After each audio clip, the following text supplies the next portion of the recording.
சுட்டெரிக்கிற வெயில்ல உட்கார்ந்து இருக்கும்போது திடீர்னு மின்தடை ஏற்பட்டு இருட்டுல வியர்க்க விறுவிறுக்க உட்கார்ந்து இருக்கீங்களா? இப்போ தமிழ்நாட்டுல ஏன் அடிக்கடி மின்தடை ஏற்படுதுன்னு தெரியுமா? வெயில் இப்போ 40 டிகிரியை தாண்டி அடிச்சிட்டு இருக்கு. இதனால பகலிரவுன்னு பாராம எல்லார் வீட்லயும் ஏசி தொடர்ந்து ஓடிக்கிட்டே இருக்கு. இதனால தமிழ்நாட்டோட மின்சார தேவை வரலாறு காணாத அளவுக்கு உச்சத்தை தொட்டி இருக்கு.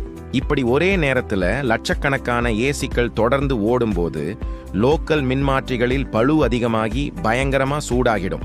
அந்த மின்மாற்றிகள் வெடிக்காம இருக்கவும் தீப்பிடிக்காம இருக்கவும் தான் மின்சாரம் தானாகவே துண்டிக்கப்படுது.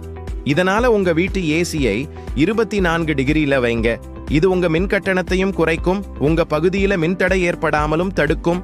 தேவையற்ற விளக்கு மற்றும் மின் விசிறிகளை அணைத்து விடுங்கள்.